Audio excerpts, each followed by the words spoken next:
Seagrass are an important part of our marine ecosystem, and they are imperiled today by poor water quality in our own southwest Florida water. Like plants on land, seagrass needs sunlight to make energy for growth. There are many different species of seagrass, and most species are adapted to live in sunny, clear, shallow water. Seagrass are a part of the base of the marine food web. Without the presence of seagrass, many species would disappear.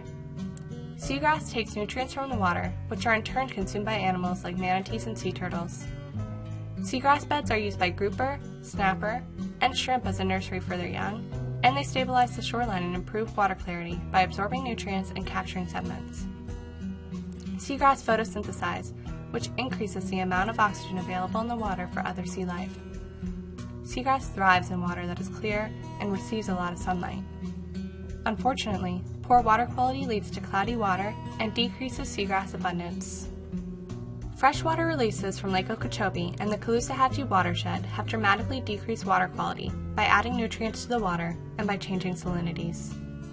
Freshwater discharges from the lake and watershed are extremely polluted by nutrients that come from agricultural fields and dairy farms.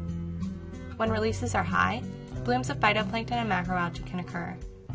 Although they are a natural part of the ecosystem, they can cause a chain reaction of negative effects when things are out of balance. Large amounts of phytoplankton and macroalgae can block out sunlight that is essential for seagrass survival.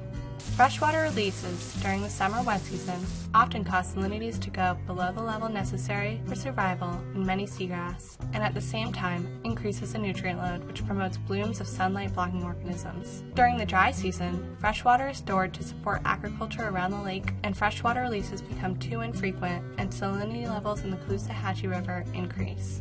Tapegrass, which grows in freshwater, is killed by high salinity levels, and its habitat has been shrinking for decades. Scientists and policymakers are working to restore tapegrass in the Caloosahatchee River because it is a good indicator species for the success of the Greater Everglades restoration.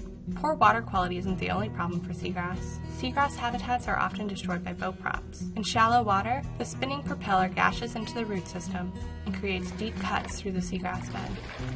It can take up to 10 years for prop scars to recover, which is why it is important to boat responsibly by pulling through designated areas and by avoiding shallow seagrass beds.